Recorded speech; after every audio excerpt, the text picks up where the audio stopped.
When you talk about a fight, and let's talk about who the baddest man on the planet is. It's if you lock two guys in a room, who comes out? Some people can't deal with chaos. Some people can't handle the pressure.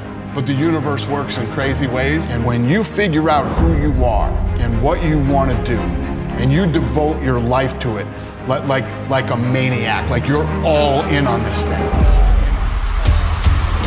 Most of these people end up doing what they say they're going to do and being who they say they're going to become. There's still fights that I'll watch, and when it's over, I go, what the fuck do I do for a living? I said, I don't know if this kid can fight or not, but if he can even throw a punch, he's going to be a huge superstar, man. Jake Paul fought a guy who was his age and was actually a boxer. What happened? He lost. He lost. Oscar De La Hoya is two-faced. He's a liar. Total fucking phony. This story's crazy. I don't even know if I've ever told this story before. So I had goosebumps telling you this fucking story. And I said, I think we could buy the UFC and I think we should do it. Dope as fuck! Oh, shit! Yeah, this is my closet. Oh, this is amazing, bro. Oh, Yeah, this is really a functional kitchen. No, this is, I got chefs and this is where I film fucking Friday. Dana's gym right here. Look at fucking goosebumps.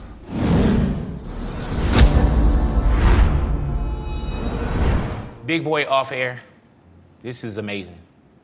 Dana White is sitting with us, man. Dana, what is your title now? UFC president. So you still UFC president. Same as it always was. But you guys just did a different kind of, I don't want to get all in your pocket. Really, I do. No, it's all good. But you guys just did a different deal. Yeah. That I don't give a shit about titles. Okay, I don't care about titles and where you sit on the org chart or any of that bullshit. I don't care about that stuff. What do you care about? Winning. Yeah, I heard that, bro. Do you feel like you're winning? Yeah.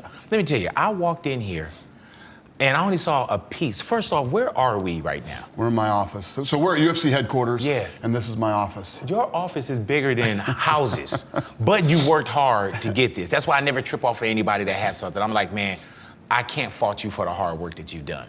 But when I walked in here, Dane, I'm not gonna bullshit you, bro. I felt like I'm not doing enough in my life. When I walked in, you know, I would like to other people, Jose or whatever, I probably look like, damn, Big's the man. I walked in here and I'm like, shit, there's just something I'm not doing right. You know what's crazy is that, first of all, obviously I love what I do. Mm-hmm. I love this business. I love everything about it. But I love to take brands, especially ones that people say can't be built, right, and building them. You know, and you and I have talked about this several times, but I got serious about my health a little over a year ago. Mm-hmm. And all the stuff that I have going on right now in my life, had I not done this over a year ago, I wouldn't have been able to do all this. I wouldn't have been able to keep up and do what I'm doing right now. Were you feeling bad then, or you just know how bad you were feeling? No, I was feeling really bad. I knew I was messed up. But I was talking to all these doctors, and they couldn't do anything. Mm-hmm. They couldn't fix me. They couldn't help. They had no answers for me. So I started to feel like this is what 50 feels like. Right. This must be what 50 feels like. Wrong. I feel like I'm 30 now again. So because you look amazing when you came in, I was like, shit. Thanks, he looks brother. great. You do and too. You feel great. You do too. Thank you. Well, you just playing compliment tennis with me now. No. Oh, okay. Listen.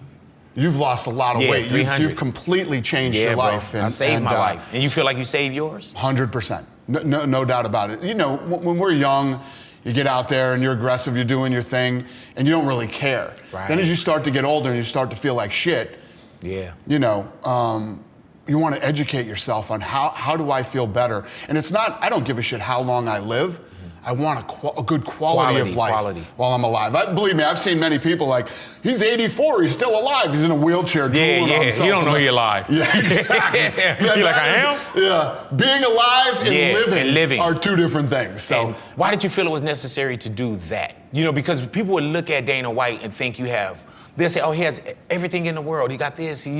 Why was it important to step back and take care of your health? But you do have all these things, but if you can't physically get through, I was at a point where I would come in here, you could ask anybody that was around me over a year ago, I would literally fall asleep in the middle of meetings and things like that. I was in a really bad place physically. And as far as my health went, and then I met this guy, Gary Brecka, who is an absolute genius. This guy isn't a doctor, he's a human biologist. And None of these doctors know anything about human biology. Everything they've learned is about medicine. Right. Right? Getting you on medication. Yeah, man. Oh, this feels weird, take this medication. I Oh, know that it doesn't will. feel right, take this medication. Finally, you're on 3-4 different medications that have 10 different side effects and mess you up in 10 different ways. And that's what I was feeling. I'm on no medication now. You were on medication before? Yeah, I was on thyroid, I was on cholesterol, and I was on high blood pressure medicine. And now I'm on none of that. And my blood work has never been better. I've never felt better. And, you know, I am not the same person I was a year and a half ago. Do you feel like you saved your life? 100%. Yeah. And not even about saving my life, my quality of life is incredible. Now I have an incredible quality of life. My legs were so bad that I could barely put my socks and shoes on. Zero energy. I had sleep apnea, snoring. Go in and say, hey, I can't sleep. What do? They give you the CPAP machine. Show me somebody who can sleep with that thing on, because I couldn't. All that shit's gone. There's no snoring. There's no stopping breathing at night. There's no sleep apnea. This guy said to me, he looked at me, and we were sitting right there in that chair. He looked at me and said, you do what I tell you to do for the next 10 weeks, and I'll change your life. 10 weeks. He's like, it's gonna be hard. I said, no, it won't. When I set my mind to do something, whatever, and I can do anything for 10 weeks. And it wasn't even 10 weeks. You start to get into week 6, 7. And my mother-in-law, who's 80, was just going through a bunch of horrible stuff. I called him, he flew out. He changed her whole life in 6 weeks. She's 80. I had dinner with her last night. She's not even the same person she was a month ago. My wife was on the phone with her, talking to her, and she was on speaker. It was like 10 o'clock in the morning. And I said to my wife, I said, your mother sounds like she's drunk. What's wrong with her? Oh, she's been having some health problems. You know, they can't get her blood pressure under control and all this stuff. Called Gary Brecka. He flew out the next day from Miami. He's located in Miami. Christ. Turned her around in weeks. This guy's a genius. Yeah. Let me tell you. Anyway, I could talk to you about this for But even on my hours. end, man, like I lost 300 pounds, right? Incredible. And I did gastric bypass 20 years ago. But I'm still like, I have complications. I'm at this doctor, I'm seeing this specialist. I don't do meds and things, but no one can ever catch on to what I'm feeling.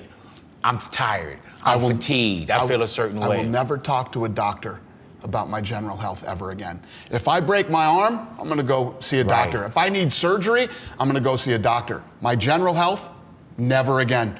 None of them know what they're talking about. They're all full of shit. All they know is to put you on pills and put you on medicine. That's all they know. I'm talking to Gary Brecka. When you look at this room, I hope Gary Brecka outlives me, because man, I hope I see you, Gary Brecka. When you look around just at my team that's off camera, do you look at them and are you sad for any of them as you look around? Like, do some of them look like they need Dr. Gary Brecka right now? No, when I look around at most people, there has to be a way for Gary Brecka to figure out this is the future of medicine. Right. Dana, what was your upbringing? Like, because we look at Dana White now and we think we know the story. How did you grow up? Yeah, I don't talk a lot about my upbringing. My mom, I grew up with a single mom who worked very hard. I definitely got my work ethic from her. As I got older, my mom and I didn't have a very good relationship. Gotcha. My dad was an alcoholic. He wasn't a bad guy. He was just a selfish guy. Gotcha. My dad wanted to party and do his things and never really, cared about me and my sister. So I wouldn't change one thing. Right. Everything that I went through as a kid made me who I am today, and I wouldn't change it. But my mom worked hard. She gave us the best life she could give us. I don't know how she did it sometimes, how she pulled it off as a single mom with a dad that didn't pay anything and didn't care. So I give her lots of credit for that. Does that put you in a position where even through life, like I know you used to box before, correct? Did that keep you kind of outside of the house? Were you looking for things outside of the house as well? Because we didn't have everything that we have now. We didn't have social media. We didn't have 5,000 channels. Right. Right. So what did you do, Dana White, as a kid or a teen to occupy your time? Yeah, well, me and my sister basically raised ourselves. I mean, my mom was at work all the time, and me and my sister were home. I know it. Alone all the time. So, you know, we had stuff like, you know, my mom was the type of mom, we had to have chores done when she got home from work and stuff like that. But, you know, we hung out with our friends. We were both very social. We did what we needed to do at home, and then we were probably out most of the time. But yeah, I mean, we had pretty normal upbringings. It's not like we had a horrible upbringing. Right. We had lots of friends. I mean, my graduating class at Gorman has got to be like the most successful graduating class of all time. It's pretty crazy. And that's Gorman here in Vegas? Yeah, Perry Rogers was, I don't know if you know Perry, but he was in my class. He's Shaq's agent and Tatum and a bunch of other guys. He started with Agassi. And it's like some Gorman like outlier shit. Yeah, you know, Fertitta was in my class. Marty Cordova, the 1995 American League Rookie of the Year, was in my class. I mean, I could go on for. Fertitta was in your class. Yeah. There's at this kid Gorman? named Tim Poster at Gorman. He built a company, sold it to Expedia, and then bought the Golden Nugget. He was in my class. I mean, I could go on for an hour. Did you see that on campus? Could you see the power of that on campus? Or when you look back, you can say, oh shit, like, not just the same school, but you talking about the same graduating class? My graduating class, not the same school. I mean, the same school. I mean, we had tons of guys from the same school. Cedric Creer, he's probably going to be the next mayor of Vegas. Oh, wow. Yeah. Oh, man. He was in my graduating class. That's even more opportunities for us when we move to Vegas. Listen, one of the things that I love about Vegas, there's many things that I love about the city. I love the action here. Everything's 24/7. You know, you could go to the grocery store at 1 in the morning, and a lot of other things that I love about the city, but I'm a big guy on the American dream. The American dream is real. It's a real thing, and it's something that I really believe in. I fight for all the time. And Vegas, like, is the American dream. If you come here, I don't care where you went to school, if you didn't go to school, you know who you don't know. If you come to this city with a great idea and you work hard enough, this city will give you everything you ever dreamed of. What brought you to Vegas? So my mother was a nurse. We lived in Boston. My mother was a nurse. And at the time, I was 10, 11, 12 years old. Las Vegas was paying nurses more than any other city in the country. So for whatever reason, my mom packed us up and moved us to Vegas. And, you know, so I was very lucky because I got the best of both worlds. I got the East Coast. Right. And the West Coast. My grandparents lived up in Maine, so I spent a lot of summers up in Maine, which I love still. I love it up there. And, yeah, thank God that my mom moved to Vegas. So you come here at 11, 12 years of age, but you do make it back to Boston at some point? Yeah, we go back and forth. And I actually moved back to Boston when I was 17, right after I graduated. So, and spent a few years there. I went there in 1988, 87, and then came back here in Vegas in 95. And what brought you back in 95? Was that the get the hell out of Dodge? Yeah. That was the So explain the reason why, coming back, which is a blessing in disguise as well, too. You know. Yeah, no, those guys did me the biggest favor of all time. You know, I was doing business back there. I was training people out of a gym, and you know, a couple of dudes that worked for Whitey showed up, and were looking for some money that I couldn't pay them. And eventually one day I was at my house and I got a call and they said, you got till tomorrow to pay us. And I'm like, or what? Or you're gonna find out. So I literally hung up the phone, picked it back up, called Delta, got a one-way ticket back to Vegas. I left all my shit, like. That's how serious it was, though. Yeah, I left everything. When you get here or when you just get up and you say, man, one-way ticket, what are you coming to in Vegas? Well, I came back here. My sister was living here at the time, so I came back and I stayed with my sister, but my wife picked me up at the airport. You know, her and I had been friends since we were in 8th grade. So she picked me up at the airport, stayed with my sister for a little bit, went out and got a job, and then started the whole boxing thing. But yeah, that was, I mean, me and my wife picked me up at the airport and we've been together ever since. What's We the started boxing dating. thing here when you say you started the boxing thing? So in Vegas. there was a boxing gym. Boxing was thriving in Vegas man. at the time. You're talking, mid 90s, 1995. Oh, I know it. You still had Tyson and all the big heavyweight names, Riddick Bowe, and the list goes on and on. There were a couple of big boxing gyms here in town that were popping at the time, and I ended up at a place called United Champions, and it was me, Roger Mayweather. Oh, Jesus. Nick One Kick, who was a Muay Thai guy. We were basically the three principals in this gym. I was doing fitness stuff. Roger Mayweather obviously was, training fighters, and Nick One Kick was working with, Muay Thai type clients and stuff like that. And that's how I ended up connecting with Floyd. That's how Floyd and I first met each other, was through Jeff Mayweather, Roger's brother. We were all working out of this gym, and Roger was fucking nuts. Right? No. Nuts. The shit that used to go on in this gym every day was, yeah. What did you want to be? Because did you think that was everything? Like, man, I'm in Vegas, I'm training, I have a facility. Did you think that was everything, or you felt you knew you wanted something bigger? So my thing was always this. I walked out of a job when I was like 19 years old, and I wanted to be in the fight game. Everybody thought I was nuts. In any capacity? Yeah. Not hands-on, but any capacity. I wanted to learn every single piece of the business, and I did everything. I mean, I trained, I boxed, I refereed, I worked corners. I did everything. The fitness side of it was, for me to have the ability to make money and stay in the sport and learn everything that I could about the sport.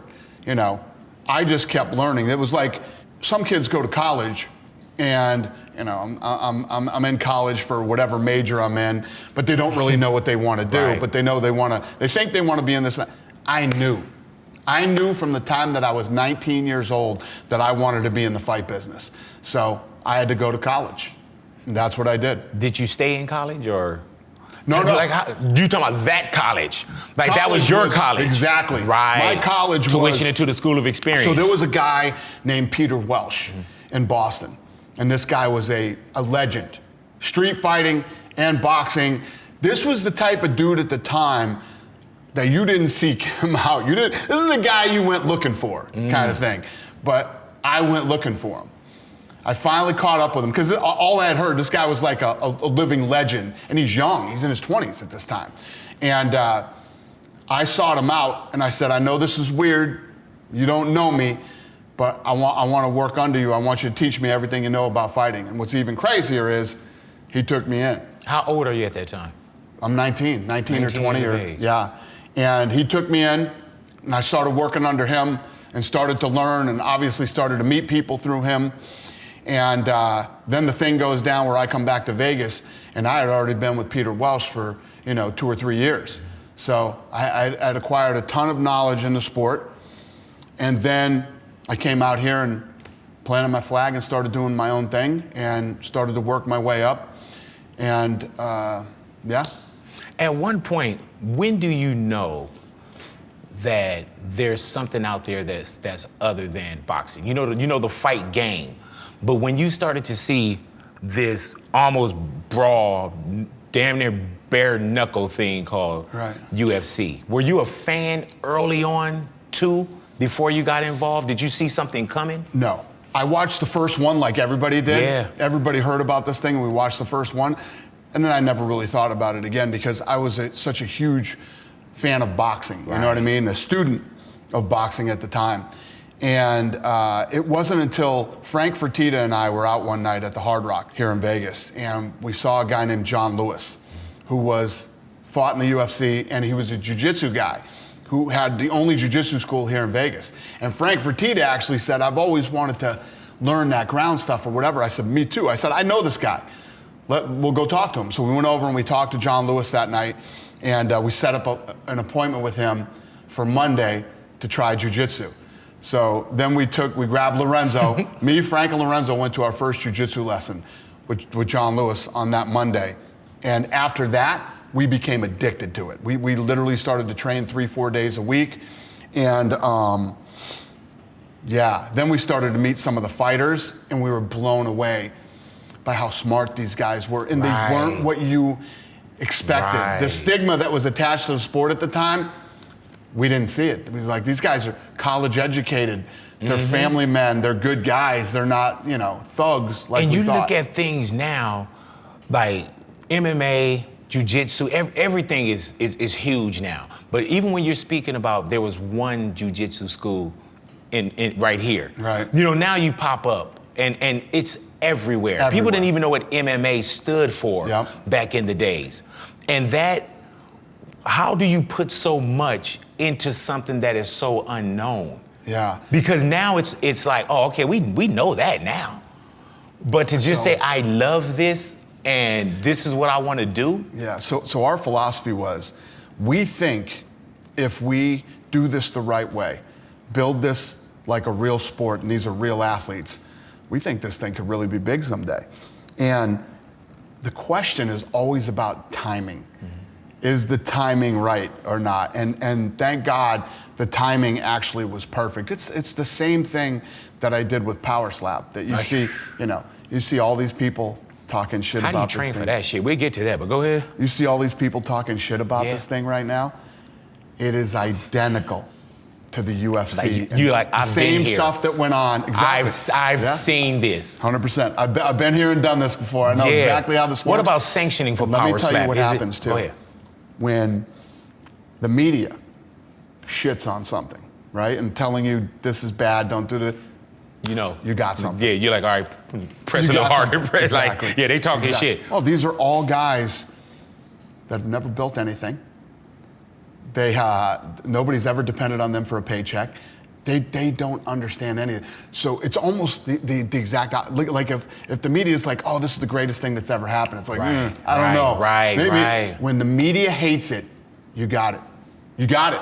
And you know you felt that. They're the ones that you gauge off. If you want to know if you've got something successful, you got to have the media to tell you it's horrible and it'll never work. Dana, going from when we talk about early UFC, and you say, oh, I saw it, I kind of backed away from it. I was a boxing guy. Yep. Jiu-jitsu. When do you become intrigued with UFC? Not MMA, but when you saw a company that was called So UFC. here's what's fascinating. So we start training with Jon Lewis. Jon Lewis starts to bring all these fighters in to train with us. We start to meet these guys, and we're like, wow, these guys are, you know, what I loved about them is everybody had a different story. In boxing, everybody's got the same story, Pretty man. much. I came from the mean streets of such and such. Yep. If it wasn't for boxing, I'd be dead or in jail. Yes. These guys were the exact opposite. They went to college here, they did this. If you grew up and became a boxer, you came from a hard upbringing, right? And you got into some get off the streets program and you started to box, right? These MMA guys, if you took martial arts growing up or you wrestled, you came from money. Right. You know what I mean? Right. Nobody took martial arts classes. Yeah, I had to get out the and they were in a broke mainstream, family. You know what I mean? You came up from poverty. So these guys all had different stories, and we were totally into it. So we ended up going to our first UFC event, right? And I think it was either in New Orleans or it was in Atlantic City. I can't remember where it was. That's crazy that you're in the audience. Yeah, we were there. Did you pay to get in, or you just had we paid to get in. Yeah, we paid for our tickets. We went, and we started looking around. Man, imagine if we did this. Imagine if we did that. This thing could be big. But not even thinking that this is a possibility, or you felt. Or that we would own it. Right. Right? So this story's crazy. I don't even know if I've ever told this story before, but so we start to meet these guys, and for whatever reason, some of these guys start gravitating toward me and want me to manage them. Right. So I start managing Chuck and Tito. Yeah. Okay? And those were the guys, right? At that time, the UFC didn't even want Chuck Liddell. They didn't want him in the UFC. They wouldn't sign him. I was trying to get the UFC to sign Chuck Liddell at that time. They're like, nah, You're going in as manager. We don't think he's got it. We don't think he's that guy. We don't think he can be a star. You know, he's got the mohawk all played out, whatever their weird shit was at the time, that they didn't want Chuck Liddell. So there was this guy named Wayne Harriman, and he owned a company with Jon Lewis called the WFA, right? So he calls me and says, I want you to run the WFA. I want you to come in and take this over, and I want you to run this company. And I'm willing to offer me like $200,000 a year. And this is back Yeah, then. this has got to be in 99 or 2000, right? I can't remember the exact date. I'm gonna give you a house. I'm gonna pay you $200,000. I want you to come in and run this company for me. And I was like, all right, let me think about this. So I called Lorenzo and I said, I just got this offer to run the WFA. And he's like, what the fuck? I thought you and I were gonna do something together. I said, I'm out. Yep, we will. So I turned this guy's offer down. I shit you not. 2 weeks, 3 weeks later, I'm on a call with Bob Meyerowitz. I had goosebumps telling you this fucking story. So I'm on a call with Bob Meyerowitz, the owner of the UFC. And I'm trying to negotiate Tito's contract, and I'm trying to get Chuck into the UFC, right? And they had screwed Tito over on some money and stuff, so I'm trying to get the money back that Tito got screwed over on. With UFC. With the UFC at the time. And finally, Bob Meyerowitz fucking snaps. And he says, you know what? There is no more fucking money. I don't even know if I have enough money to put on the next event. Da-da-da, he freaks out on me, right? And hangs up and we get off the phone. I go, holy shit. I called Lorenzo and Frank, they're in Miami, right? And I said, I just got off the phone with Bob Meyerowitz. He just fucking freaked out on me, man. He basically said, there's no more money with the UFC. He's probably gonna go BK, blah, blah, blah, blah, blah. I think we could buy the UFC and I think we should do it. I said, Lorenzo, you should give him a call and whatever. Lorenzo calls Bob Meyerowitz and the negotiation starts for the UFC. So this now, starts there's no assumptions that anything's gonna happen. I never asked for anything, I never whatever. Long story short, we start going down the road with these guys, and 2 months later, 3 months later, whatever the time to, Lorenzo ends up buying the UFC. Him and Frank call me over and they're like, we want you to be the president of the company, we want you to run it. So Just you like that. literally went from trying to get Tito his money, Yeah. getting cursed out or someone yelling Getting at Chuck you. Liddell into the UFC. Yeah. To calling and saying, hey, I think there's a move here. Yeah, I think we could buy this thing, and I think we should. So did y'all really get the UFC for $2 million? $2 million. We paid $2 million for it. $2 million and an old octagon. Right. So The name and an octagon. Bob Meyerowitz, to keep this thing alive, had stripped everything down. He sold away the video game rights, the DVD rights, it wasn't Oh my DVD at God. the time, it was fucking the videotape rights. Everything, all the ancillary things that go around the UFC were sold off. We bought the 3 letters, UFC. old wooden octagon, and like 12 or 13 contracts. Guys that he had under Did contract. anyone, when you said, or the Fertitta brothers, when they said $2 million, did anyone say, man, why are you throwing your money away? Everybody. All the fucking It's smart genius kids. now. All the smart kids that work for the UFC at the time, I mean, for the Fertittas, on the finance side. Don't do it. Beg them not to do this. Beg them not to do it. Then once we started to get into it, we were like the redheaded stepchild of the fucking, of the Fertitta portfolio. Oh, really? Oh, yeah. Oh, yeah, the UFC, dude. They hated it. This is garbage. They hated it. Everybody that was and even more respect to the Fertitta brothers for staying in there, because everybody that worked for them hated the UFC and thought that this was the worst idea and they were going to lose shitloads of money. And I could kind of understand that early on. Yep. Of course, everything in the rearview mirror is fucking genius. When you're looking through the windshield, it's like, oh, stop this shit. Stop this shit. But when we think about $2 million, there's people that say, oh, I would have put into that because what the empire is worth now. Yeah. But y'all take $2 million and it's not successful off of $2 million. And it's still a lot of work. And the true story is, no, you wouldn't. You wouldn't have put up $2 million at the time. Right, not at that time. Because anybody could have done it, right? Yeah. And Vince McMahon, this is from what I hear, his son Shane wanted to buy the UFC. Vince had the opportunity to buy it, and Vince said, yeah, no, we're not going to buy it. Vince could have bought this thing and just put it on the shelf, or Vince could have bought it and let his son, It's funny because I think the right motherfuckers got it, though. I don't believe in much, okay?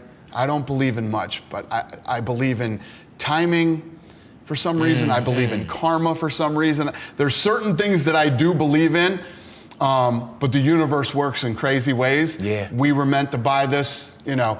Did it almost feel automatic? There's hard work, but it almost felt like the sun, moon, the star, everything that's supposed to align. Everything aligned, 100%. Yeah. And if Lorenzo was sitting here right now, Lorenzo would tell you, he said it a million times, and he says it to me all the fucking time. He's like, you were put on this fucking earth to do this. This is what you were put on this earth to do. Every big and small thing was for this.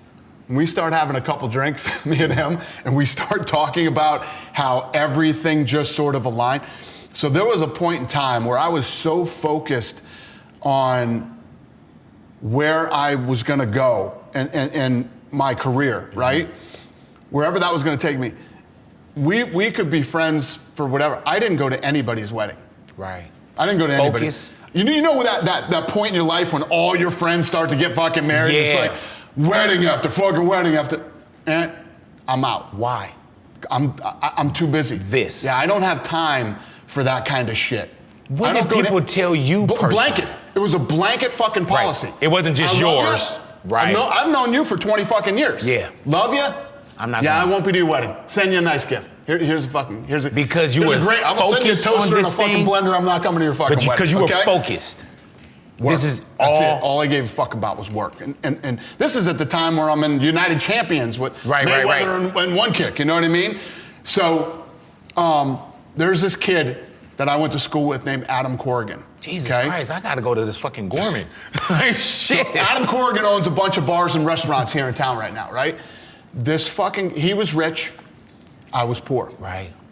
Say that again, bro. Yeah, he was rich and I was poor. This fucking guy used to pick me up every day and drive me to school. Every day, okay? He'd have to get up earlier to get ready for school, to drive all the way over to my house, pick me up and drive me to school every day. This dude's getting married. There's no fucking way I'm not going to his wedding, okay? For what this guy did, I never forget what people do for me. There's no way I'm not going to Adam Corrigan's wedding, okay? Everybody else's wedding, I'm not going. Right. I go to Adam Corrigan's wedding, right? And I have to go by myself. My girlfriend at the time, who was my wife, is off doing something else. What's worse than going to a wedding? Going to a fucking wedding by yourself. Okay? Hello. I go to this wedding. Who do I run into? Lorenzo and Frank Fertitta. I haven't seen them since high school. So, oh my God. They approached me at the wedding and they said, hey, we heard you're doing this boxing thing. Lorenzo says to me, I just got on the Nevada State Athletic Commission. I would love to come over and train with you. Look at fucking goosebumps. And this is one of those things. So Lorenzo comes Monday to train with me. We've been together ever since. At a wedding, the only wedding that I would go to. Where the fuck would I run into Lorenzo Fertitta and Frank Fertitta had I not gone to that wedding? These are the type of things that align that we were just talking about. If, that's just one of this a million. was the movie, people say, oh, that's bullshit. Yeah. You know what I'm saying? If that was the movie, we're like, oh, he wasn't going to weddings, then he goes there and then, happily ever after. It sounds like bullshit. It's crazy. But it's the realest shit. That's the stuff that happens and aligns in your life. And I bet I could sit here and you could tell me 30 stories of how that happened to you too. It's not as interesting though. You know what I'm saying? It's not as interesting, but yeah, I could. We'll do that on the next interview. So you get the UFC y'all get the UFC for $2 million. Mm-hmm. It's not automatically the cash cow that people thought it was or what it is today. Right. And at some point, there's still $40, $50 million that you guys got to still put into UFC. For one, you can't get sanctioned anywhere. Right. It's barbaric. Nobody wants to see it. There's no rules. What was that like early on? Did you feel like y'all waste $2 million? Well, think about this, right? This thing, we knew to make this successful, we had to get this thing on television. Mm-hmm. When we bought it, it wasn't allowed on pay-per-view. Right. You, as a grown adult, didn't have the option to buy this on pay-per-view. Porn was on pay-per-view. UFC was not allowed on pay-per-view. That's how bad it was. So for anybody looking at this now going, oh, this was a no-brainer. Right. We weren't allowed on pay-per-view. No commission. Not only would commissions not sanction it, in a couple places it was actually illegal, right? Number one. And number two, no venues wanted us. Right. Right? Who would want these savages to show up at your arena? Right. And then that plays into the Donald Trump relationship. We can't get a venue. Donald Trump actually says, come to the Taj. Because you were literally had a fight card together. So when we bought it, there was already a card plan that we had to pull off in like 2.5, 3 weeks. We'd never done production before.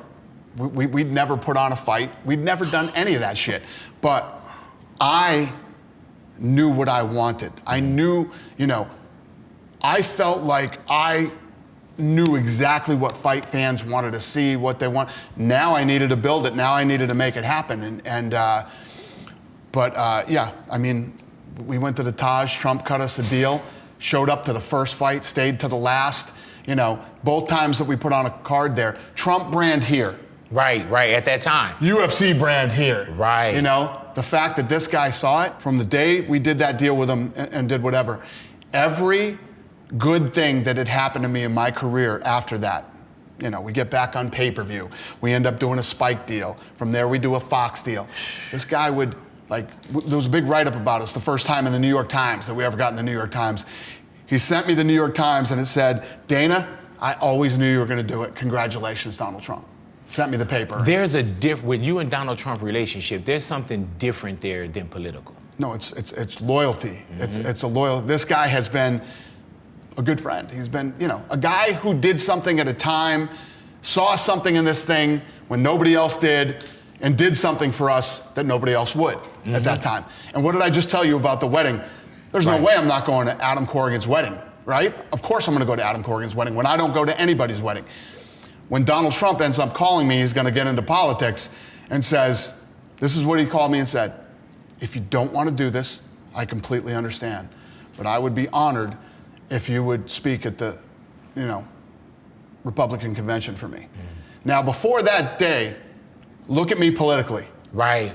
Nothing. You think I'm not going to go speak for Donald Trump? Right. That's You're damn right I am. The buddy. No, look what this guy did for us.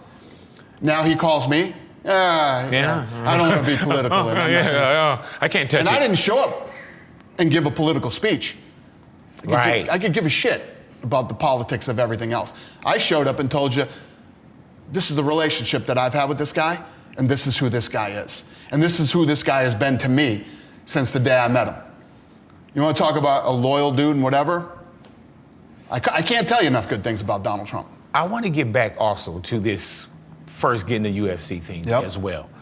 When you grab that, is there any time where you felt like you guys made a bad decision? Because now you still got to put money into it. You still got commissions. You still got the sanctions. You still got to build this brand up. Was it work that you enjoyed doing, or did you feel like, fuck, what did we do? First of all, one thing about me is I love adversity. You know what I mean? Some people fold under adversity. Some people can't deal with chaos. Some people can't handle the pressure. I love that shit. I fucking, that's what gets me up in the morning. I eat that shit for fucking breakfast. Negativity on social media, negativity from the media, negativity from whoever they are that are out there talking shit. I love that shit. And that's what motivates me and gets me going. So the more you give me, the more you energize me, the more you make me go. I can't explain it to you. I thrive in chaos. Man, what is the fight that saved UFC?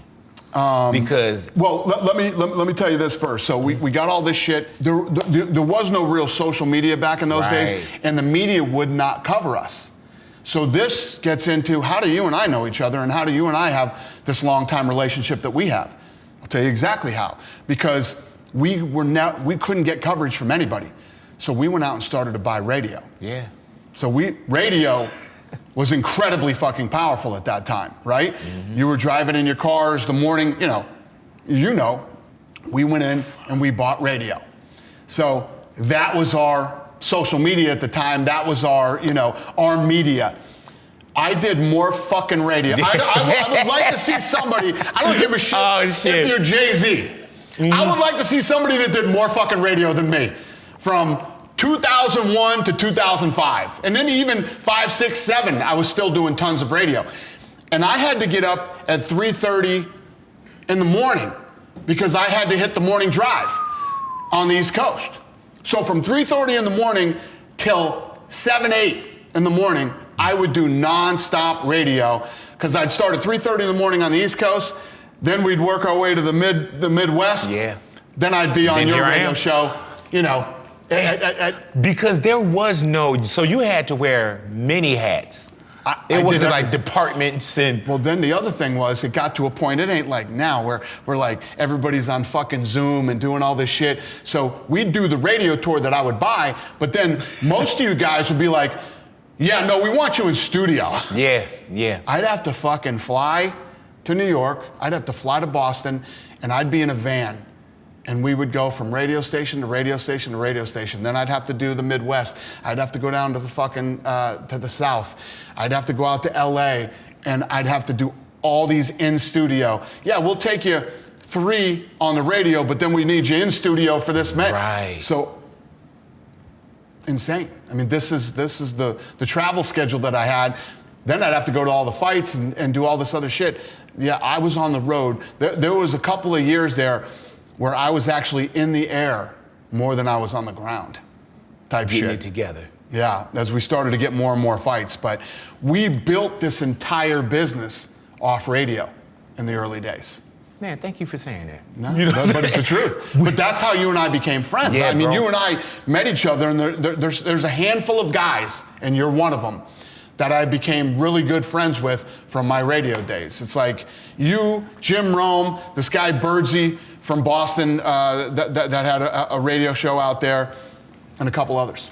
After the first one, or when you feel like this is do or die, how does this work? What fight? Because I know that people say, oh man, when Griffin and Bonner, when they got into the ring with the octagon, was that the one that you feel saves UFC? So we're $30-something million in the hole.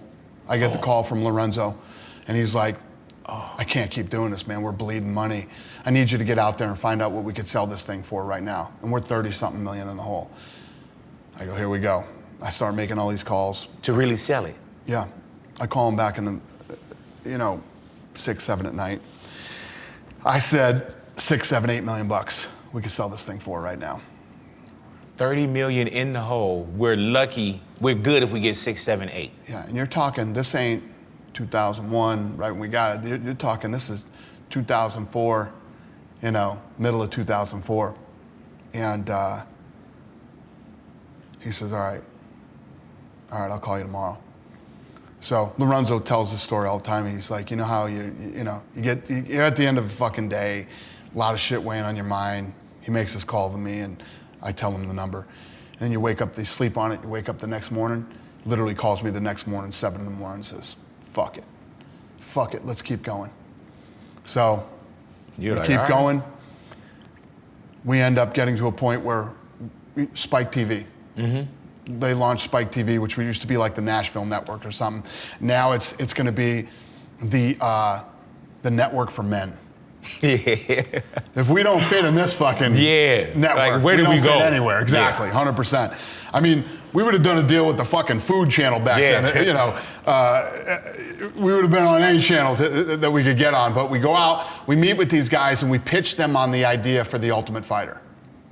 They don't like it. So Spike TV. Yeah, they don't like it. These guys can't get out of this fucking meeting fast enough. I remember we were in LA. And this is the channel for me. And they were going to the Dodgers game that night. And they're like, they're looking at their watches and shit. They can't get out of this meeting fast enough. So we end up calling them back and saying, well, how about if we pay for it? We'll put up the $10 million to produce this show. Wow. And then you guys air it for free. They like that idea a lot better. Right. Yeah, they like that. We'll take your money. So, again, the beautiful thing about the way that things work out and how things happen now, we're 40-something million in the hole. So this is the last 10 million that the Fertittas are going to invest in the UFC. If this doesn't work, it's over. So we air the first season of The Ultimate Fighter, and this fucking thing just starts to go like this. Yeah, man. You know, by the 5th episode, we're pulling 2.3, 2.4 million viewers. They fired the president of the network halfway through the season. A good fire or a bad fire for UFC? I don't know how, bad fire for us. So they fire him. So you know, everybody watching knows when you see a successful show on TV, right? When it takes off, they're on fucking buses, there's commercials everywhere. We're on no fucking buses, there's no fucking billboards, there's no nothing. Everybody at Spike TV is hiding in their cubicles, afraid they're gonna get fired next, right? I start flying to New York, and I'm waiting in the lobby of Spike TV, and they won't even see me. I sit in there for fucking hours. They won't even see me. I got the hottest show on the network. They won't even see me. So finally I pull, so there's a guy named Doug Herzog, okay? Doug Herzog runs all the networks. And they had a guy sitting in as acting president. His name was Kevin Kay. And Kevin Kay ended up becoming the president of the network. But Doug Herzog was the most powerful guy at that time in this Viacom block. He had like Comedy Central, Spike, MTV, VH1, and all these different channels that he ran. So I pull this fucking move. I tell the lady at the desk, I said, you know what? Let these guys know I'm going to meet with Kevin. I'm going to meet with Doug Herzog. Okay, I'm going to meet with him, and I'll get back to you guys, whatever. I didn't make it out of the building. They come back and pull me back, and long story short, we end up meeting with Doug Herzog. Doug Herzog ends up being a fucking great guy. I end up really liking this guy a lot. And you know, we start to talk about what's possible. So we still don't have a deal for a season 2 or any of that. So we get into the finale. Forrest Griffin and Stephan Bonner go out and put on that fight. When that fight happened, I knew. I'm like, I don't even give a shit what's gonna happen. We're gonna end up somewhere after this. The Spike guys literally pulled us out into the alley, and we did a fucking deal on a napkin that night for our deal with Spike TV. And yeah, that was where the whole thing turned the corner. So now you're starting to see UFC kind of taking a turn. You know, you see Spike TV has come on board. The hard work is not starting to pay off, but you kind of seem like you're turning this corner. Oh no, what did that feel like when you started to turn that corner? Yeah, we feel it. And who are the fighters at that time? The fighters, when we started to you know, hit the uphill, were Chuck Liddell, Tito Ortiz, you know, Stephan, and all the guys that came off The Ultimate Fighter all became stars immediately. Matt Hughes, yes sir, Rich Franklin, yes sir. You know, those were like our stars at the time, and you know, I just, we knew it, we felt it. Now we're on TV. We're starting to see a difference in pay-per-view buys. We start cutting the fighters in on a piece of the pay-per-view. So it's all, and it had a very family feeling at the time, you know. Me and Chuck Liddell were super tight. Me and Matt Hughes were super tight. Rich Franklin, you know, Forrest Griffin is in that building right over there working right now. You know, so it was fun. We were having a good time. But the work is still hard, of course. Yeah, no, the work isn't hard when you love what you're doing. You know, we were grinding, but it was a great experience, and we were loving it. I couldn't imagine, we had this conversation earlier, and I've had it before, I couldn't imagine UFC without Dana White. You know, like if Vince McMahon would have purchased UFC, it'd be a totally different beast, if anything at all, especially to this day. Right. And the popularity of what this brand is. And from a guy that said, you know, I went to a wedding, I saw some old friends of mine, we figured out something, we made it. Think about how many people eat off of UFC today. Yeah, and have eaten off of UFC and how much joy. Like I plan Saturday nights around pay-per-view events where it's like, okay, I can't go yet. You know what I'm saying? I'm not leaving the house until I watch this. And I'm talking about every undercard. You never know what's going to be fight of the night. And When I watch UFC, for one, why are you at the table? You could be anywhere in the UFC, but you choose to be at that table watching it on a monitor. Yeah. Why so? So I'm still an absolute lunatic about, there's a massive company now. Yeah. And lots of ancillary things spin off the brand. Video games, merchandise, gyms, et cetera, right? And one of the things that you have to really stay focused on is not losing your fucking mind. I get in here every fucking day, 8:30, 9 o'clock. I leave every day at 7:30, 7:45, okay? I'm here all day, every day. And the things that I focus on is the live event, on television and in-house, finding up and coming talent, and putting on the best fights that I can possibly put on. Now, if I stay focused on that, you can't fuck this thing up. You know what I mean? You can't forget who you are, because you could get out there and start worrying about, listen, video games and all that other stuff is great, but if without the core of what this business really is, none of that shit matters. What are you looking at when you're watching that monitor? So there's a phone on the table that goes directly to the truck when I pick it up, and I'm always looking for perfection. I want the perfect show every Saturday night, and it can be, I'm unhappy with something that's happening here. Music's too loud. Music's too low. I'll tell you what happened the other day. I picked up the call. I said, tell Craig to come out here. He's my head of production. We had these spotlights that went all the way around the arena that looked cool on TV, but if you were there in the live audience, it was shining on these people's heads.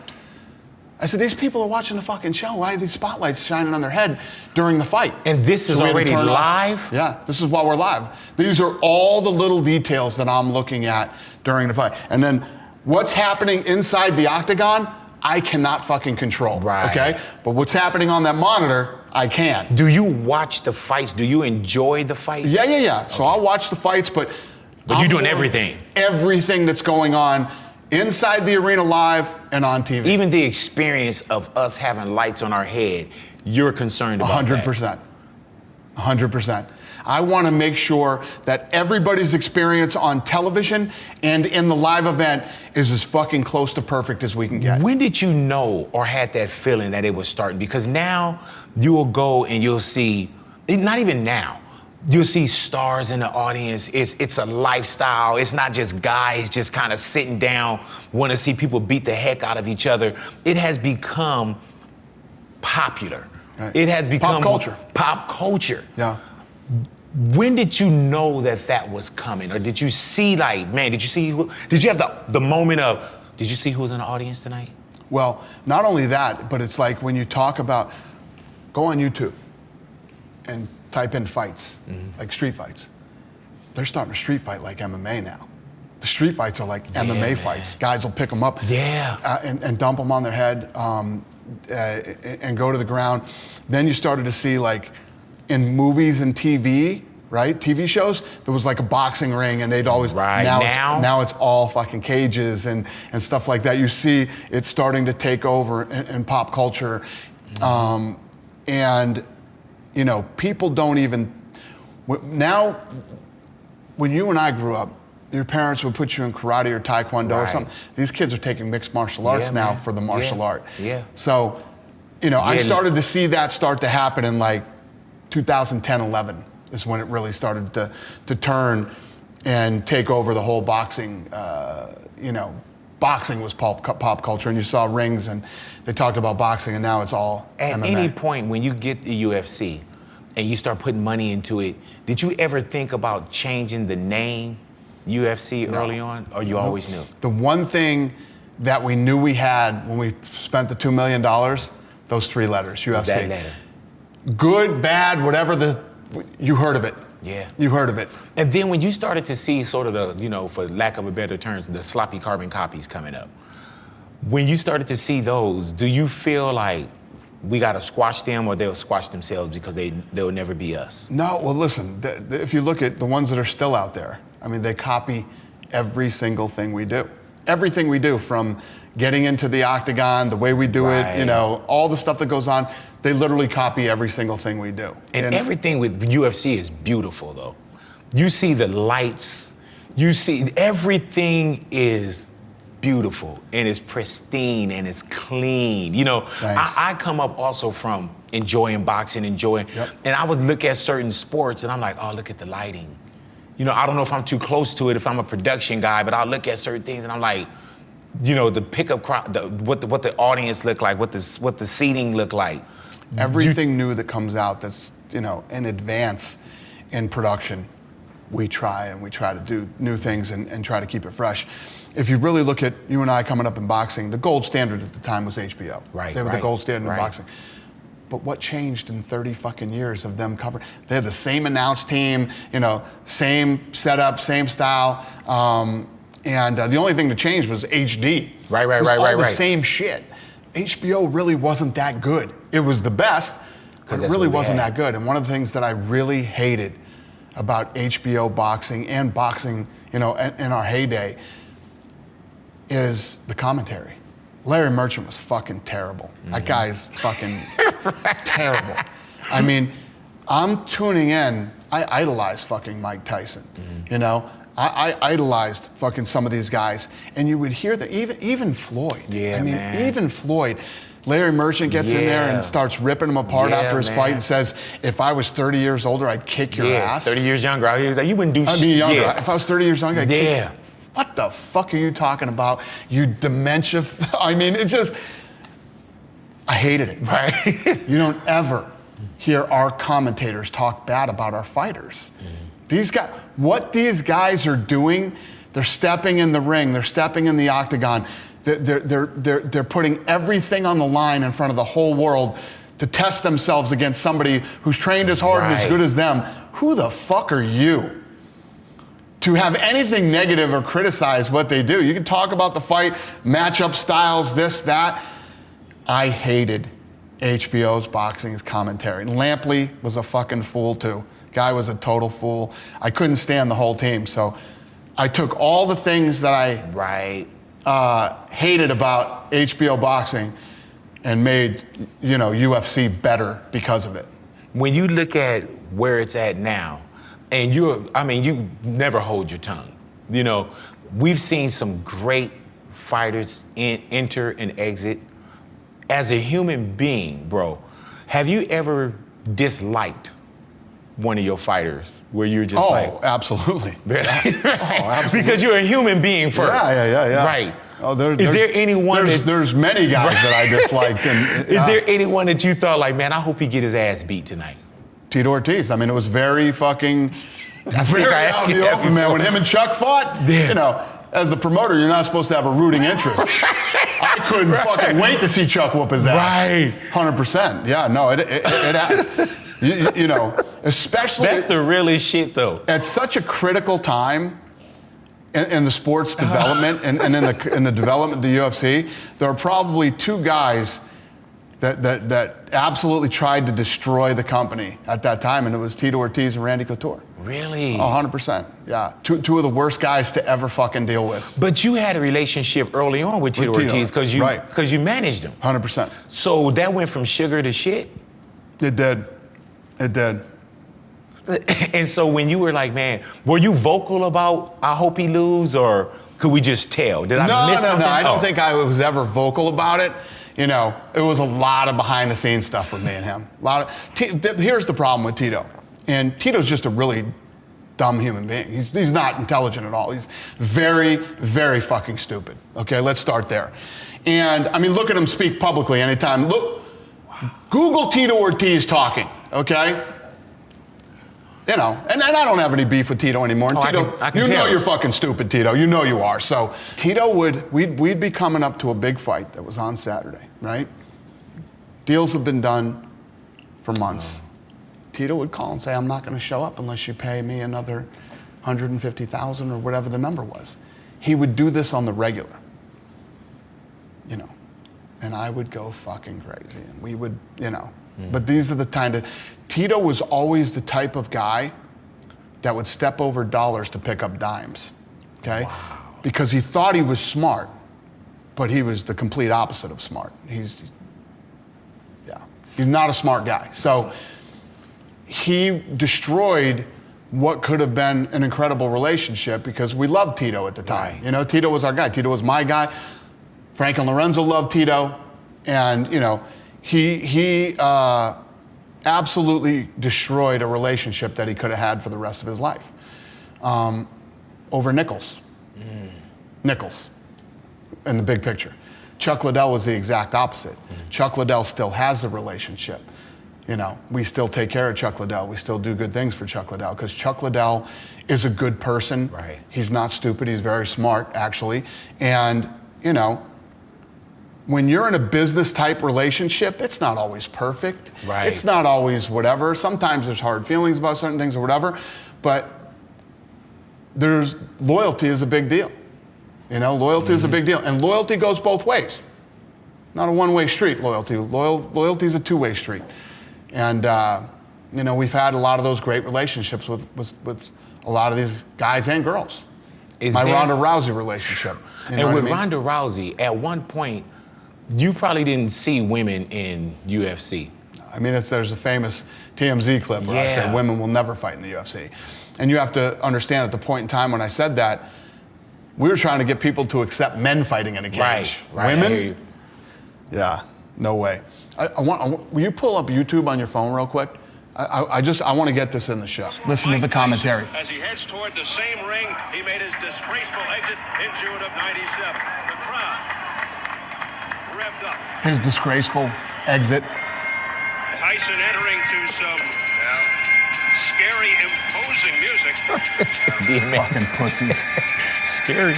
Even with the win tonight, no matter how one-sided, he will still have his detractors. Following the two fights with Holyfield, his stock plummeted. The pundits came down hard, feeling they were duped, that his knockouts were over second-rate fighters.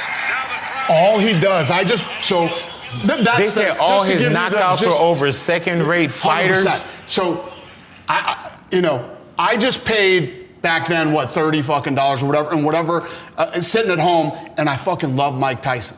And I got to listen to this fucking fool talking shit, ripping him apart while he walks into the ring. It's just like... And then a lot of times, I used to mute the fucking commentary from these morons. I mean, you imagine you're buying this fucking fight because you are a Tyson fan. Right.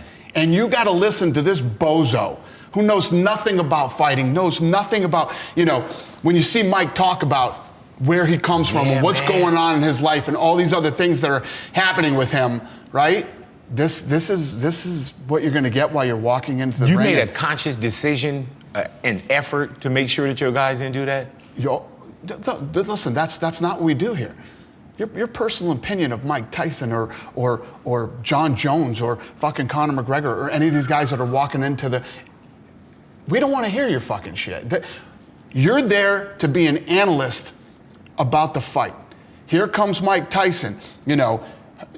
How does he match up against Botha? Is he going to... And basically, this guy, I just bought the fight, and he's saying, this fight's going to be one-sided. No matter how one-sided fight this is, this guy's been knocking out bums, is basically what he's saying. Who the fuck are you? It's like one of the Albert brothers. I don't know who he is. You're talking shit about fighting? Mm-hmm. Who the fuck are you? Right? I mean, this is just the stuff that used to drive me crazy, right? And who are you to judge Mike Tyson while he's walking into the ring? You should be an analyst, and you should be talking about him and Botha and how's this going to match up. At that time, you're a spectator. Right. I'm a fan of boxing. I'm there watching the thing, and I got to listen to this fucking bozo just decimate Mike Tyson while he walks into the ring on a fight that I just paid $30 to watch. But do you know what I mean now that I say 100%. That? These are the things that I used to watch and say, these are the things that I hate about the production. But do you know you're watching for your future? Or you just know as a fan, like, as a fan, I was watching going, I got to mute these morons. They're terrible. From him, this guy saying this is one of the Albert brothers. I have no idea who it was. Then you got Larry Merchant, who says nothing but dumb shit the entire time. Then jumps in and tells Floyd Mayweather if he was 30 years younger, he'd kick his ass. These are the guys that are covering the sport. At that time, you're kind of learning what not to do. 100%. Well, without even knowing. I'm not going to say that boxing didn't do great things too. Right, definitely. Things that I liked. And definitely. That Tyson walk-in, if you take that babbling idiot out of it, that Tyson walk-in is one of the baddest things you'll ever see. Man. I was there live. It was fucking scary. Tyson was so scary, man, that when he walked in, you could be home on your couch. Yeah, you were man. like, holy shit. You know what I mean? But that's part of the fucking excitement and energy about the sport. What boxing felt like to me, and no disrespect to what boxing is today, but what boxing felt like to me, where it was like, okay, we can't leave because Tyson's gonna knock this person out. 100%. Literally, you couldn't use the restroom. Right. You couldn't make a plan. We would literally be ready to go out and we'd say, all right, and we're watching the TV, boom, he's out, all right, let's go. Well, that's what boxing was for me. Tyson. This is what UFC is to everyone now. Tyson is very much like Connor McGregor, right? Say it. You don't want to miss the press conference. Right. You don't want to miss the weigh-in. Right. You don't want to miss the walk-in. Right. And you don't want to miss the fight. When did you know That's this when you guy- have that level of a star. When did you know that Connor McGregor was the guy? When I had dinner with him in Las Vegas after we signed him, we went to dinner. Yeah, What made you sign Connor McGregor? Because at this time, UFC is already hot as fish grease. There's a lot of fighters that want to be there. What made you pick this guy named Connor McGregor? I went on I was in Ireland. I received this award in Ireland. And I went to the bars down there in Dublin, and everybody was talking to me about Connor McGregor, Connor McGregor, Connor McGregor. Had you seen him before? I hadn't seen him. For some Wow. reason, whatever reason, I thought he was a heavyweight for whatever reason that I had heard about him out in Ireland.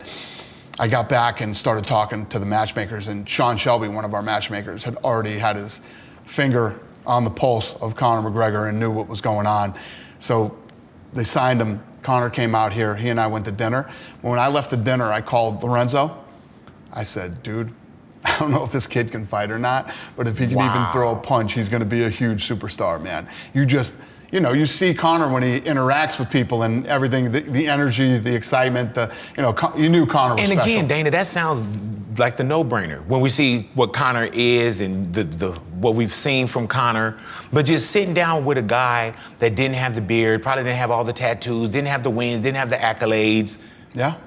No, it's amazing. I mean, was it him talking about himself? No, just his personality. Yeah. His persona. When nobody knows him or whatever, but you just know when some people have this energy or whatever you want to call it. Did you see that? It factor, that thing that makes them a star. Did you see that in other fighters? And then if Ronda Rousey, not just Chuck Liddell. Really? Oh yeah, many. Some did and some didn't. Right. There's so this with thing. Ronda Rousey and Chuck Liddell, those were the greats.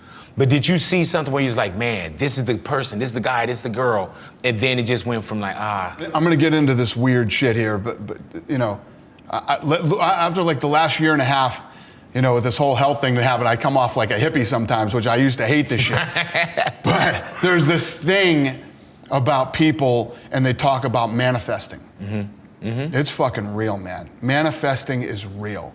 When you figure out who you are and what you want to do, and you devote your life to it like a maniac, like you're all in on this thing, and you manifest, most of these people end up, doing what they say they're going to do and being who they say they're going to become. It's real.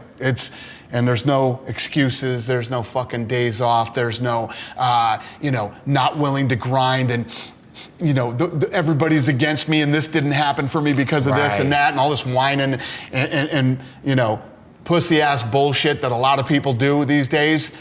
There's these people who dive in and they're hardcore and they're focused and they know what they want, they know who they are, and they lay out these short-term goals and this roadmap on how to get there. Most of those people make it. how big is UFC now?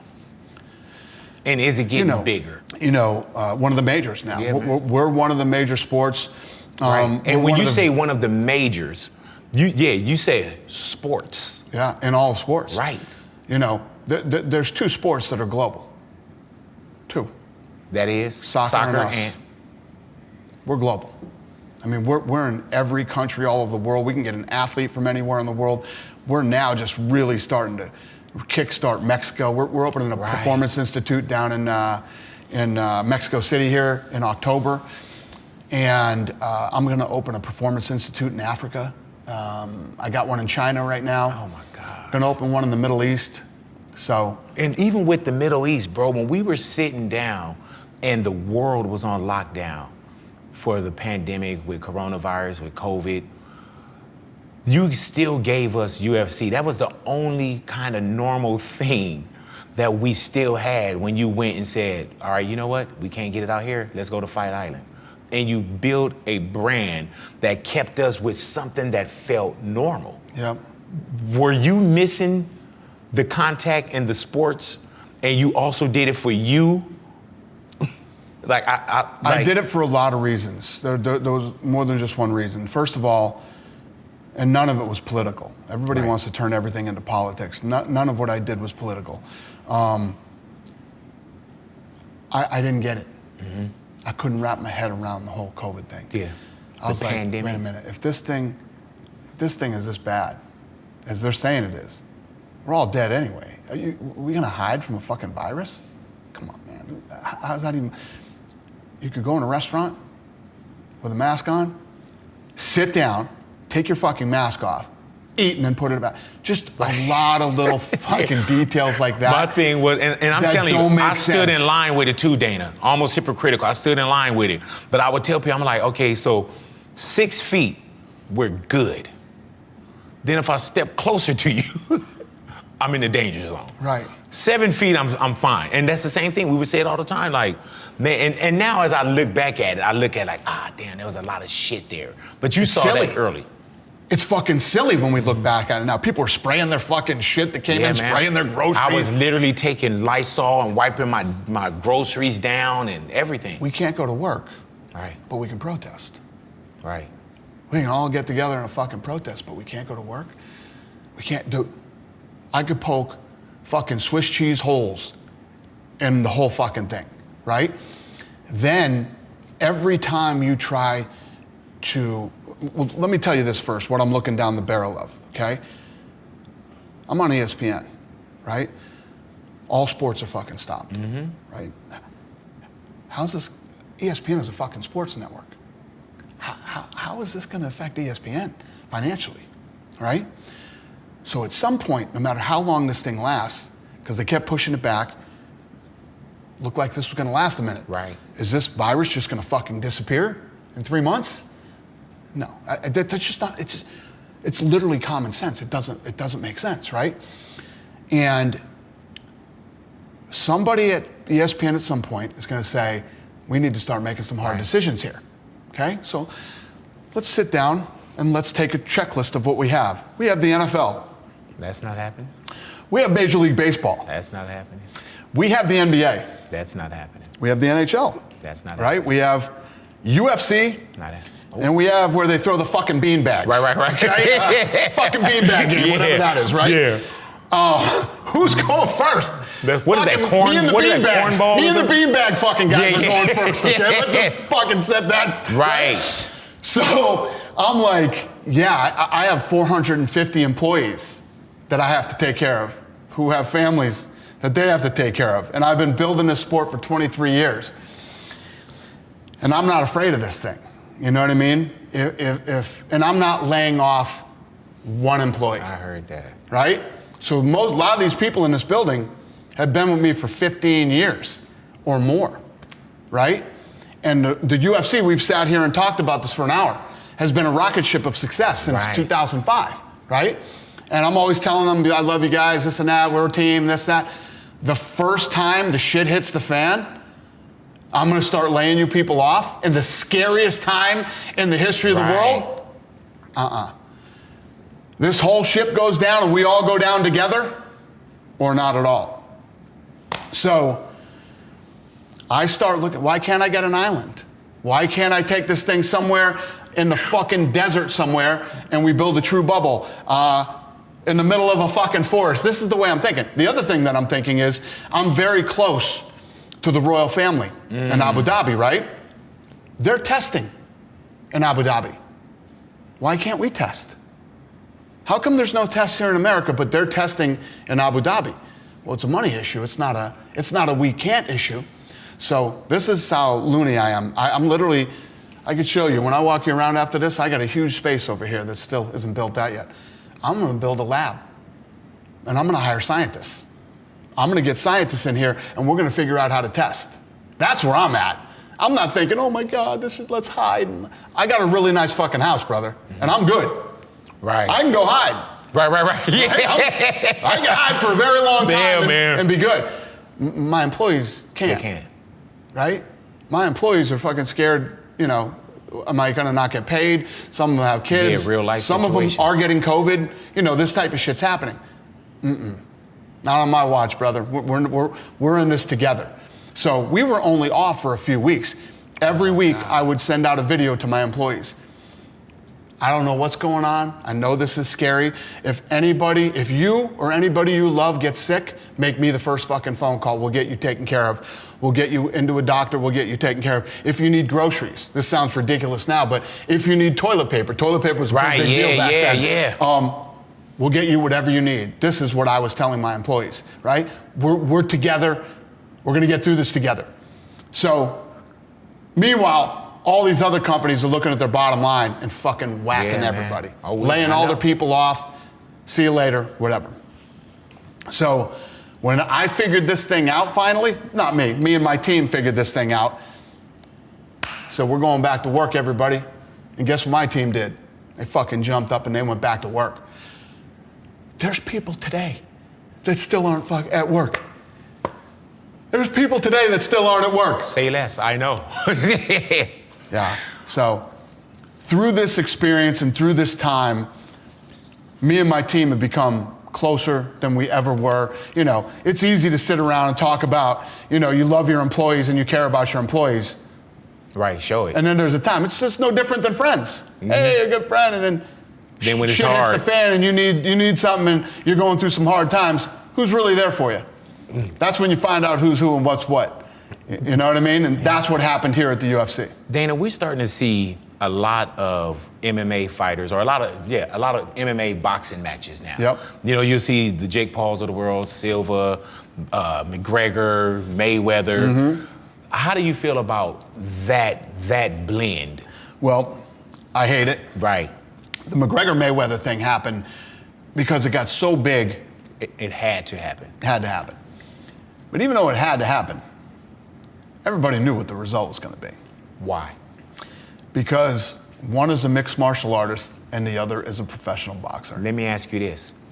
If the MMA fighters didn't go into the ring and the boxers went into the octagon, what do you think would happen? That's why I'm at where I'm at now. We did this. We already saw this movie. I mean, even a guy like Jake Paul is beating MMA guys. He's fighting old guys. Jake Paul fought a guy who was his age and was actually a boxer. Right. Fury. What happened? Yeah. What happened? He lost. He lost. So what does he do? He goes after another 40-year-old fucking MMA guy who's 2 weight classes below him, back into the same fucking shit. We've seen this movie. We know how this movie ends. So that's why I was telling Tyson Fury, you want to fight, you want to see who the baddest man. When you talk about a fight, and let's talk about who the baddest man on the planet is. It's if you lock 2 guys in a fucking room, who comes out? Right. Right? So we get it. You boxers can outbox the MMA guys. But if you really want to fight for the baddest man on the planet, then you come take on Jon Jones in the UFC. You could catch him. You're in a fight. You got small gloves on. You're a big fucking dude. You can punch. You can move. Come take Jon Jones on in the UFC, and let's see who the baddest man on the planet is. Right. That's the real baddest man in the planet fight. How do you feel about boxing today? I love boxing. I'll always love boxing. We wouldn't be sitting here having this interview right now if it wasn't for boxing. Yeah. The UFC wouldn't be what it is. The live event, the television production wouldn't be what it is today without boxing. I have a lot of negative things from boxing, but boxing has obviously done many positive things to my life and many other people's lives. And, the show wouldn't exist without boxing. Man, at one point, I know Oscar De La Hoya tried MMA, correct, as far as a promoter? Promoter, right. Right. Did you feel like it take a certain kind of individual to get all these fighters and to do this kind of thing that you're doing? Did you feel like Oscar was out of place? I have a lot of feelings about Oscar De La Hoya. You know what's fucking crazy about it? Oscar De La Hoya is two-faced. He's a liar. Total fucking phony, right? In many, many ways. Wahlberg just did this documentary about him. I just saw it being advertised. I'm gonna watch it. Right. I think De La Hoya obviously had a lot of demons, you know. And De La Hoya coming up, whatever my personal things are with De La Hoya was a fucking bad boy coming up, you know, and with his career and everything else. You know, I respect that. I respect what Oscar De La Hoya did in the ring. As a fighter. You know what I mean? As a fighter, 100%. And I will watch that documentary. But personally, I mean, it's just, you know, yeah, personally. How did that start? Hopefully he gets better, right? And whatever. Is there a how it started moment with Oscar De La Hoya? So Oscar and I, you know, like I told you, I respected Oscar as a fighter. Whatever, we met, we were cool. He came to some UFCs. I'd be at home. He'd have a fight on. I'd promote his fight on my social media, whatever. We'd do Mayweather McGregor, and he starts fucking telling people, "Do not buy this fight. You know, this fight is a disgrace to boxing, blah blah." But I'll fight Connor McGregor. Right. You fucking lunatic. What are you talking about? You're telling people, this is a personal thing between him and Floyd, obviously, so he's telling people not to buy the fight. All the fights that I've promoted for you, I'm involved in this fight, and you're gonna tell people not to watch this fight? What kind of a fucking douchebag are you? Right? So we had it out. Then he goes out and starts to, I'm gonna promote fight. I'm gonna pay Chuck Liddell and Tito Ortiz more money than they've ever been paid in their life. Fucking wrong. Then he goes out and lies about the numbers. I call him out on all the numbers. It's plain and clear that he's lying. And the list goes on and on. And then he comes back and says, I want to patch things up with Dana. You know, that's not how this works. Right. You know what I mean? That definitely, it's not how it works with me. Maybe other phony motherfuckers you could do that shit with. You ain't doing it with me. You know, we're never going to be fucking cool. We're never going to be cool. You're not my kind of guy. You're not my kind of guy. People can say whatever the fuck they want about Donald Trump. Donald Trump is fucking solid, square, straight up fucking guy. De La Hoya is the exact opposite, you know? We will never be friends. I respect him as a fighter. Right. I'm gonna watch his documentary. And, but yeah, personally, Do you have a Mount Rushmore of UFC fighters?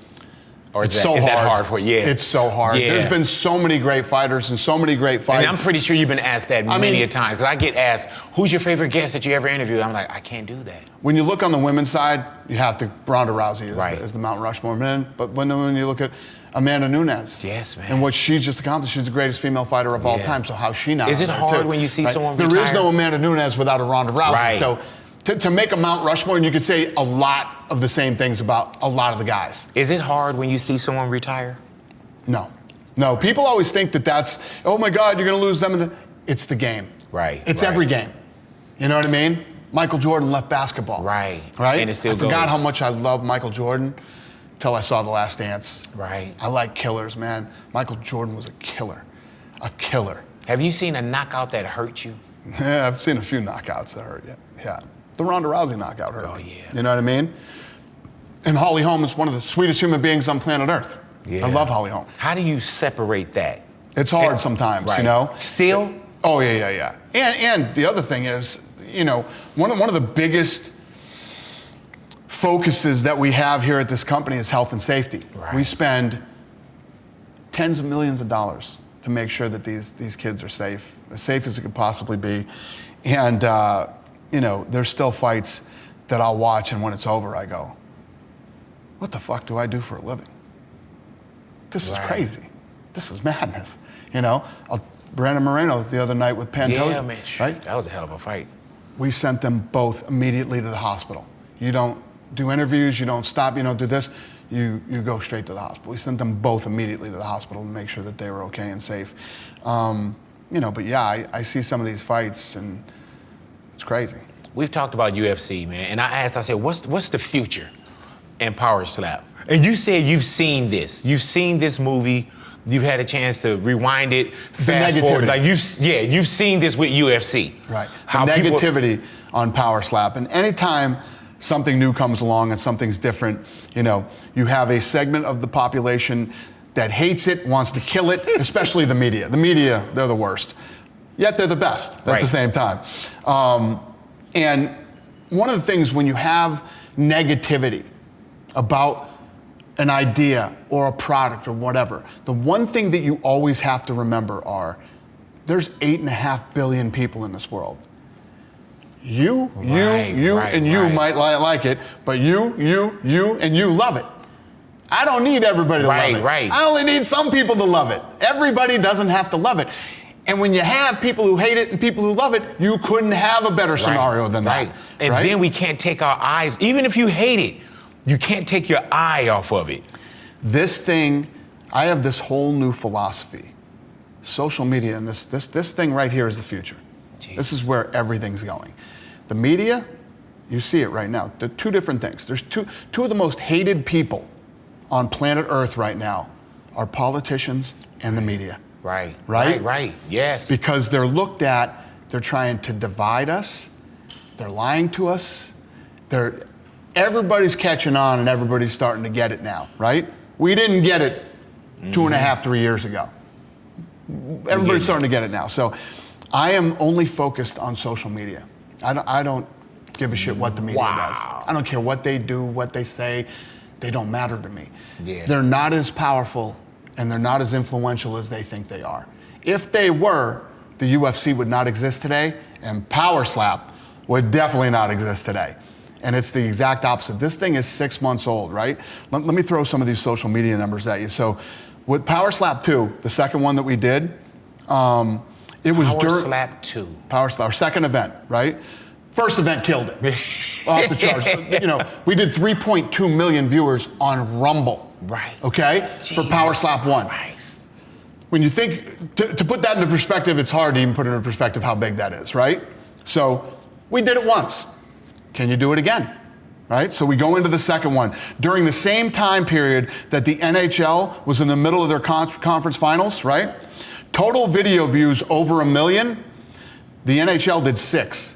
Power Slap did 31. Okay? Jesus. Total video views over 2 million. The NHL did 1. Power Slap did 20. Total video views, we beat them 25 million to 90 million. The NHL in the middle of their conference finals. Here's the real one, right? Here's the one that's impressive. Celtics Heat, games 4 through 7, okay? Historic game for the Eastern Conference Finals, okay? All right, so total video views for the Miami Heat, over 1 million, was 20. Celtics, 29. Power Slap, 31, right? We outdid them 90 million to 65 million in total video views. So how excited are you for this, bro? If we did 50% of that, it would be a fucking story. If we did half of that, that would be a story. Yeah, very much so. Right? Now let's go into this one. We just did Power Slap 3, right? So on Instagram, we got more views than Wimbledon, the PGA, every baseball team combined. Everything that we go up against, we crush. Now, how do you find someone that can get slapped in the face like that? Yeah, well, how do you train for that? First of all, this was going, people are all thinking that I invented this. Right. This was coming out of Russia, right? And Poland back in 17, 18. I started to see this on Instagram and social media. I was like, what the fuck is this? So I took a deeper dive into it.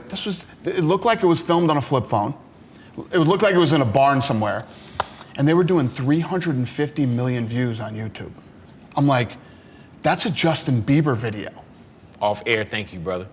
No, you invited us in, you answered everything, and then some, you know what I'm saying? But I just can't wait. For one, I gotta say, just selfishly, thank you for UFC. That has been, like I tell you, man, like that is my family get together. That's something I enjoy. I hit you. Sometimes I even hit you during the fights, and you hit me, you know, from the table. But just the empire that you've built, I appreciate you for doing that, and for us just to have that and be spectators. I appreciate your time. I appreciate you for bringing us down here, man, and showing us this beautiful facility. But also, man, I appreciate your friendship and your partnership for the decades that we've been together. And thank you, bro. Likewise, I feel the same way about you. It's good to see you. I'm happy for you and your success. Brother. You're in shape. You look fucking great. And feel good. Do me a favor, Always man. a pleasure, my friend. I'm gonna put my hands back here. I'm gonna stand up. I want you to slap the shit out of it. You know what I'm saying? Oh, we'll do that later. Let's not do Dana that. White, man, off air, big boy. I appreciate you, bro. Likewise. Yes, sir. Love you, brother. Thank you.